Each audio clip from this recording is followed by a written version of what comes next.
પરમ પૂજ્ય સદગુરુ માધવદાસજી મહારાજ ભાગવેલથી ભાથીજી મહારાજનો ભક્તિ આદિવાસી સમાજમાં વાડીધામમાં લાવ્યા અને ત્યાંથી ગુજરાત, મહારાષ્ટ્ર અને મધ્યપ્રદેશમાં ભક્તિનો ફેલાવ થયો. એમને આપણા હર પત્રિકામાં લખવામાં આવે છે આધા સ્થાપક. આ જો ભક્તિનો જે પસાર થઈ રહ્યો છે ભાથી દાદાનો નામ પર, પણ એમાં જે માધુદાસ મહારાજ આગો સંતોએ, સંજીભાઈએ, નીતેશભાઈએ બહુ સરસ વર્ણવ્યું અને તે જ પ્રમાણે જે માધુદાસ મહારાજ વિચારો મૂકીને ગયા છે તે વિચારો આપણે કરવા માટે આજે અહીં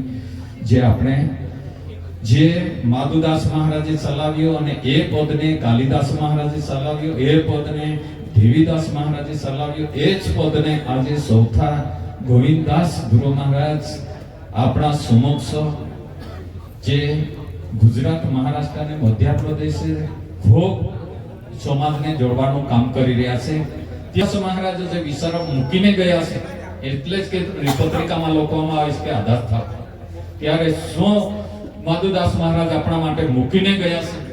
ગુરુ મહારાજ સાથે સુવાસે કેમ ગુજરાત, મહારાષ્ટ્ર અને મધ્યપ્રદેશ થઈ પણ અને ભલે લાખો દુનિયા ગુરુ ભક્તિ કરે છે અને દરેકના સાથે ગુરુ કેવી રીતે હોય, સદાય માટે ગુરુ સુવાસે કેમ હાજર હોય, તેના માટે આપણે થોડી ભાથી સંપ્રદાયના વિચારો, માધુદાસ મહારાજ જે વિચારો મૂકી ગયા છે એનો વિશેષ વાત કરીશ. માધુદાસ મહારાજ કી જય.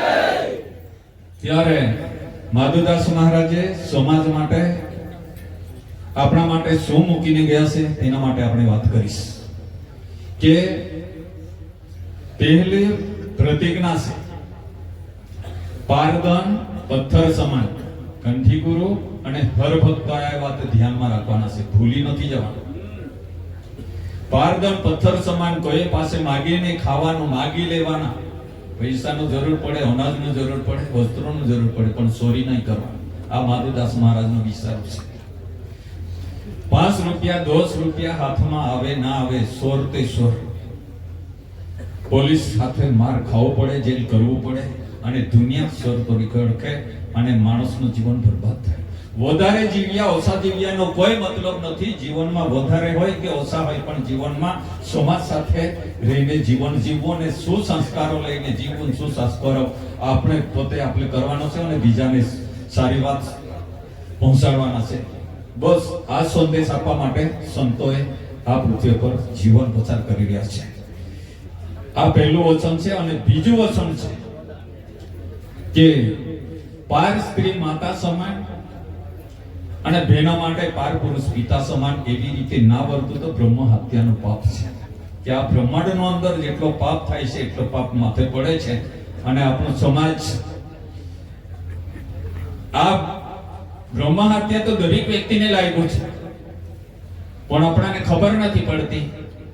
અને કોઈ નડ્યું છે આમ કરીને આપણે કેટલાક દેવના માથે પાડે, કેટલાક આપણા ગામડામાં ભૂત પોલીતે ડાખોણો એવા માથે પાડે છે અને બ્રહ્મ હત્યા લાગી છે એ બાજુ આપણે જોતા નથી. ત્યારે આ વચન આપણે પાડવાનું હોય. જ્યારે પાર સ્ત્રી માતા સમાન, આ વચને રાવણ ભલે જ્ઞાની હતા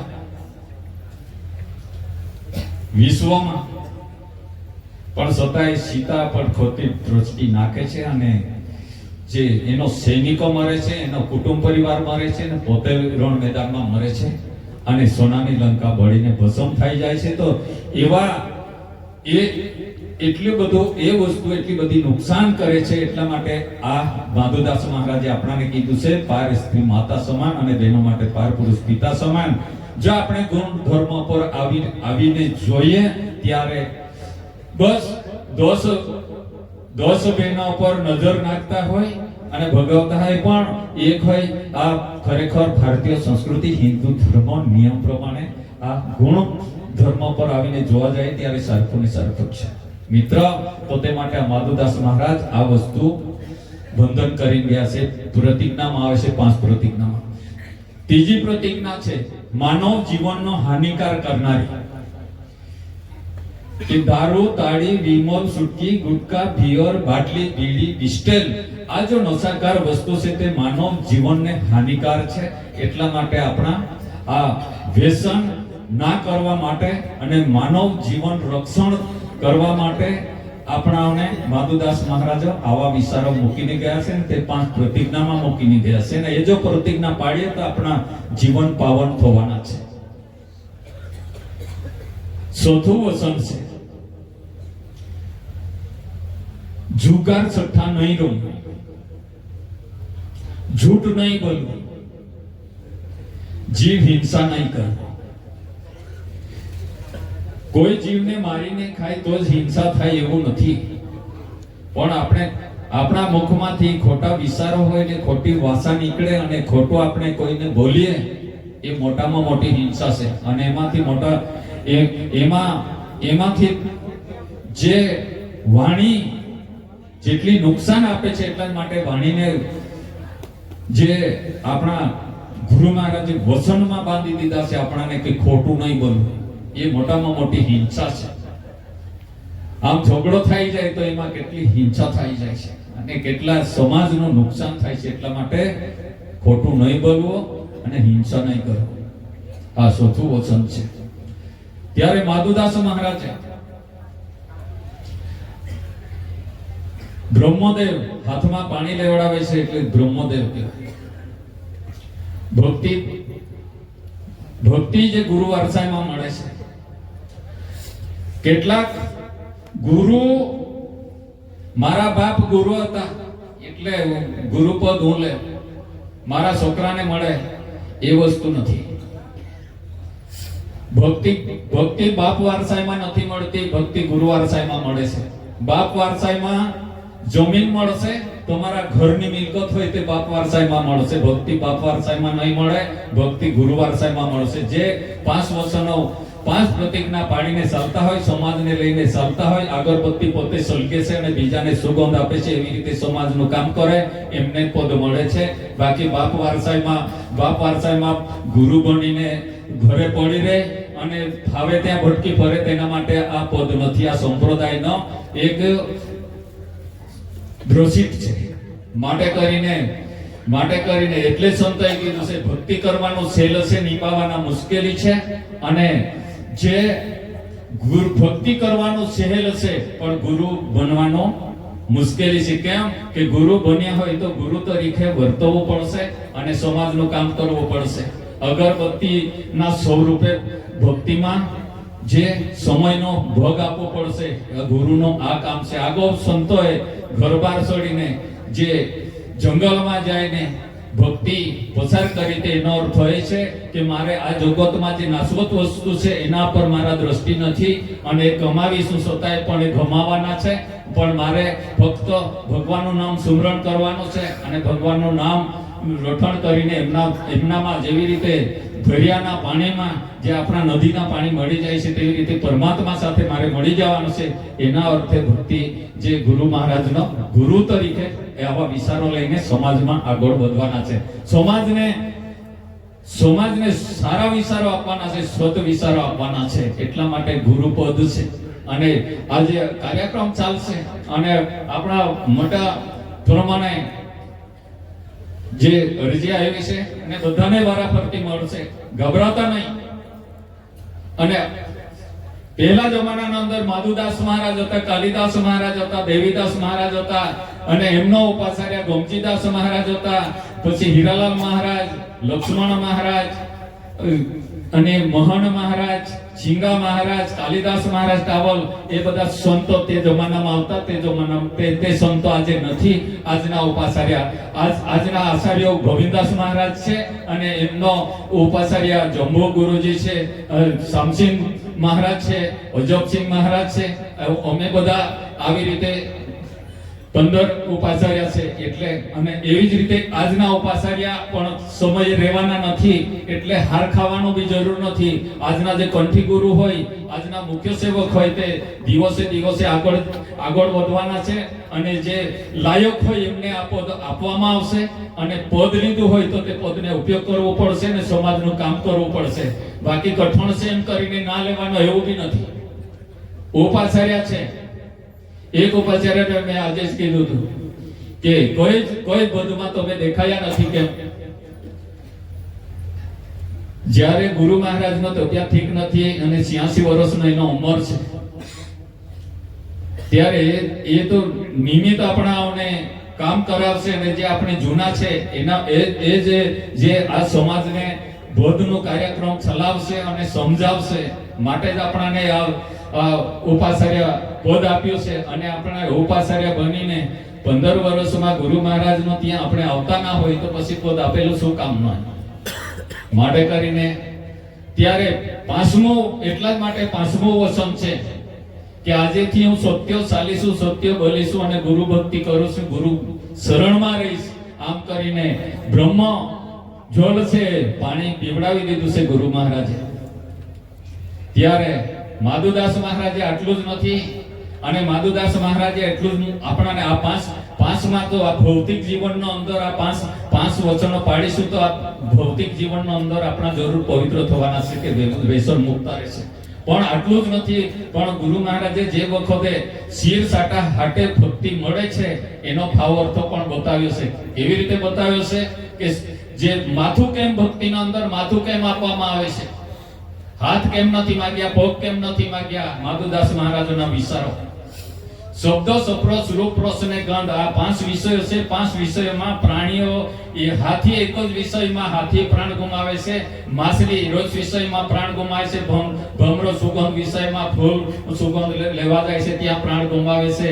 તેવી જ રીતે માખી જે પતંગો છે તે રૂપ વિષયમાં પ્રાણ ગુમાવે છે. આવી રીતે એક વિષય એક જનાવરને લાગ્યો છે તો મુર્ગો એનો જે ગાયોના વિષયમાં એનો પ્રાણ ગુમાવે છે. તેવી રીતે શબ્દ, સપ્રસ, રૂપ, રસ અને ગંધ જેવા 5 વિષયો છે. એક વિષય એક જનાવરને લાગુ પડ્યું છે, તેનો બરબાદી થઈ છે. તો 5 વિષય આપણા પાસે હોય તો આપણા માનવ જીવનનું બરબાદી કેમ નહીં થાય? માટે કરીને આ 5 રીપો, આપણા 5 રીપો જે કામ, ક્રોધ, શોક, મોહ અને ભય એ 5, અને શબ્દ, સપ્રસ, રૂપ, રસ અને ગંધ એ 5, એટલે 10 રાક્ષસો આપણા માથામાં હોય. એટલા જ માટે રામાયણમાં સિદ્ધ કર્યું છે કે રાવણનું માથું જે કાપાયું હતું, 10 માથા જે હતા તે આજ માથા હતા, અને તે માથા આજે પણ આપણામાં અવગુણ સ્વરૂપમાં આપણા માથામાં છે. એટલા જ માટે ગુરુ મહારાજને માથું આપી દેવામાં આવે છે. એટલે આપણે માટે કરીને આપણા આ વાતને યાદ કરવાના છે કે જે રાવણના જે માથા હતા તે જ માથા આપણા માથામાં છે. એટલા માટે માથું આપી દેવામાં આવે છે. ત્યારે ગુરુ મહારાજ, માધુદાસ મહારાજે માતા અને પિતા એ દેવ સમાન છે, જન્મનો દાતા છે. પૈસા દુનિયા આપે છે, દાતા કહેવાય છે. વસ્ત્ર દુનિયા આપે છે, દાતા કહેવાય છે. અનાજ દુનિયા આપે છે, દાતા કહેવાય છે. માતા પિતા એ તો આપણાને માનવ જન્મ આપ્યો છે, એટલે માતા પિતાને સેવા કરવાનો આ ભાવ સદગુરુએ આપે છે. એટલે માતા પિતાને પગે લાગવા, અને પતિ પત્ની અડધું અંગ છે. દુનિયામાં જ્યારે ભારતીય સંસ્કૃતિ હિન્દુ ધર્મના અંદર ગુરુ મહારાજના હસ્તે જો આપણે લગ્ન કરી હોય તો યાદ આવે કે અડધું અંગ જ્યારે લગ્ન થાય છે, અધર શપથ વિધિ વખતે કહેવામાં આવે છે કે મારા પતિ ભલે દુનિયામાં ગયા હોય, માલ મિલકત પૈસા ટકો ઘર બહાર બધું ઘરે મૂકીને જાય છે, પણ પડસાઈ કોઈ દિવસે મૂકીને નથી જતો. તો તેવી જ રીતે આજથી હું અડધું આંગના સ્વરૂપે મારા પતિ સાથે ભલે દુનિયામાં ગયા હોય પણ સાયા કોઈ દિવસે ઘરે મૂકીને નથી જતા, તો સાયા રૂપે હું મારા પતિ સાથે સદાય માટે રહીશ. આવી રીતે પત્નીનો બંધન છે. એટલા માટે પતિવ્રતા ધર્મ આ કારનો પ્રતાપભાઈએ પણ વર્ણવ્યું હતું. એ રીતે જો જીવન જીવે એનું નામ જીવન કહેવાય છે. ત્યારે એ પણ ગુરુ મહારાજે સમજાવ્યું છે, અને તરત જ કંઠી બાંધ્યો ને તરત જ પતિ પત્નીને દર્શન કરાવવામાં આવે છે. આ ભૌતિક સુખ છે. અને ભાઈઓ વિશે ઘણા બધું માલ મિલકતનો ઝઘડા થાય છે. એના માટે પણ ગુરુ મહારાજ કહે છે કે માનું દૂધ નહીં લાજવાય. માનું દૂધ ખાધું છે એટલે પેલું મોટા ભાઈએ ખાધું, પછી એનાથી નાના ભાઈએ ખાધું, એનાથી નાના ભાઈએ ખાધું, તો ભાઈઓ વિશે કેમ મિલકતનું ઝઘડા થાય? નહીં, સારા વિચારો લાવો અને જે આપણા માનું દૂધ નહીં લાજવાય તે માટે સારી ભક્તિના માર્ગમાં જોડાઈ જા અને જ્યારે એકબીજાનો સેવા કરો. આ વસ્તુ ગુરુ મહારાજ સમજાવે છે. આટલું જ નથી, ભૌતિકના અંદર જેટલો ફાયદો થાય, વ્યસનથી દૂર રહેવું, સમાજમાં સારા રહેવું, ઝઘડા કરીને મરવું કે ભક્તિ કરીને મરવું, પણ એક વખત જન્મ છે તેનો ચોક્કસ એક વખત મરવું છે. આમ બી મરવું છે ને આમ બી મરવું છે, તેના કરતા ખોટું કરીને મરવું, તેના કરતા ભક્તિ કરીને અને સમાજ સાથે, જ્યારે સરપંચ હોય, પોલીસ પટેલ હોય, મહારાજ હોય, અન્ય સંપ્રદાય હોય, બધા સાથે હળી મળીને મરવું એ સારું છે. બાકી આ ધરતી પર આપણે આપણા ભક્તો નાગનો ઝેર ઉતારવા પૂરતા જ ભક્તિ નથી કરવાના અને કોઈને સારા કરવા માટે એટલે જ ભક્તિ નથી કરવાના, દીન દુખિયા સેવા કરવા માટે એટલું જ ભક્તિ નથી કરવાના. આ ધરતી પર રાજા અને રંક બધા જ ગયા છે. ડોક્ટરના ઘરમાં આખા બંગલા ભરીને દવા છે એટલે દવાખાનામાં બી કોઈ બચ્યા નથી અને સમયે બચવાના નથી. જન્મ છે તેનો મૃત્યુ નક્કી છે. જે ઉગે છે તે હાથમે છે અને ફૂલે તે કરમાય છે. તો તેવી જ રીતે જેનો જન્મ છે તેનો એક વખત વિસર્જન થવાના છે. અને આ પૃથ્વી પર આત્મા અજર, અમર અને અવિનાશી છે. ત્યારે એમનો જન્મ નથી અને મરણ નથી અને તે સર્વેમાં વ્યાપક છે. આકાશથી ઊંચા છે, ભૂમિથી પહોળા છે, પાતાળથી નીચા છે, જ્યાં જોઉં ત્યાં ભરપૂર છે.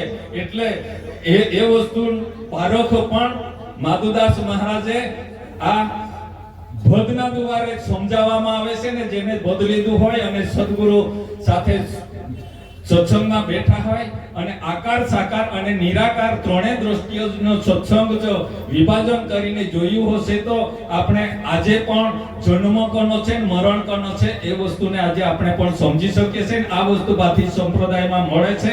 તરસ્ય ના રહો. આત્મા શું વસ્તુ છે, જીવ શું વસ્તુ છે, એને આપણે ઓળખવો પડશે. તો તે માટે હું જે આજનો સમય જે આપણાને આ માધુદાસ મહારાજનો જે પ્રગટ્ય જયંતિ ઉજવવા માટે આજે આપણને સમય મળ્યો છે. અને જેવી રીતે આપણા ખેતરમાં દાદર જુવાર હોય અને એ જુવાર હોય એને જુવારો જ કહેવામાં આવે છે, પણ એને સાકીમાં નાખી દીધી હોય, લોટ પડે ત્યારે એને લોટ કહેવામાં આવે છે. અને લોટના રોટલા બનાવ્યા હોય ત્યારે એને રોટલા કહેવામાં આવે છે. જુવાર નથી કહેવાતું, લોટ નથી કહેવાતું. તો તેવી જ રીતે જીવ શું વસ્તુ છે તે પણ ભાથી સંપ્રદાયમાં મળે છે. ત્યારે જીવ આવ્યો ક્યાંથી અને અત્યારે કયા સ્વરૂપે છે અને આત્મા સાથે એનો કેટલો દૂર સંબંધ છે અને કેવી રીતે નજીક થશે અને કેવી રીતે એક થશે એ વસ્તુ ભાથી સંપ્રદાયમાં મળે છે. અને મારું આ જન્મ પાર્થત્વ શરીર મારા માતા પિતાના કુખે નહીં જન્મ્યા હતા ત્યારે આત્મા ક્યાં હતી અને સમય આજે શરીર સાથે છે અને સમય શરીર સાથે રહેવાના નથી. ત્યારે કાયા પડે ત્યારે મારે રહેવાનું ઠેકાણું ક્યાં છે એ પણ ભાથી સંપ્રદાયમાં મળે છે. પણ આપણે સત્સંગના દ્રષ્ટિએ અને ભદોના એક એક શબ્દોના ઉલ્લેખ કરીને આગળ વધીશું તો આ વસ્તુ જરૂર સમજાય છે. અંજાણ્યા ના રહેતા, સંપ્રદાયનો હોશી ના થાય, માધુદાસ મહારાજનો હોશી ના થાય, ગોવિંદાસ મહારાજનો મહેનત ફેલ ના જાય, તે માટે આપણે ઊંઘમાં ના રહીએ. આ વસ્તુ સમજવા માટે બધા પ્રયત્ન કરો. અને આકાશથી ઊંચો, આકાશથી એક દિવસે પ્રતાપભાઈએ વાત કરી હતી કે વિમાનમાં બેઠા હતા ત્યારે એક ડોક્ટર હતો, એ ડોક્ટર સાથે વિમાનમાં બેઠા હતા. ભગવાન ઉપર છે, ભગવાન ઉપર છે એમ કહેતા હતા. ત્યારે આપણે વાટલાથી ઉપર નીકળી ગયા ત્યારે ભગવાન ક્યાં છે એમ પૂછતા હતા. ત્યારે પ્રતાપભાઈએ કીધું હતું કે છે નથી અહીંયા બી.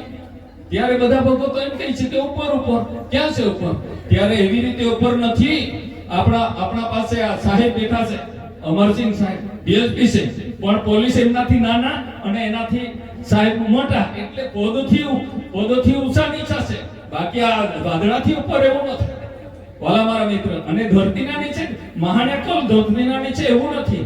આપણા પાસે આ બધા સાહેબો કાર્યકર્તા બેઠા છે, એને ખબર જ છે કે 500 1000 ફૂટ હેડપંપ ઉતાર્યા છે, હજુ તો એક આવી નથી. અને એટલે અંદર જીવ જાય એવું પણ છે નથી. પણ જીવ આવ્યો ક્યાંથી અને જીવ રહેવાનો ક્યાં? અને કયા પરિસ્થિતિમાં છે એ વસ્તુ જાણવા માટે આપણે ઈચ્છા કરીશું તો આ બધી નુકસાની ઓછી થઈ જશે. સમાજને બચાવવા માટે પ્રયત્ન કરવાના હોય અને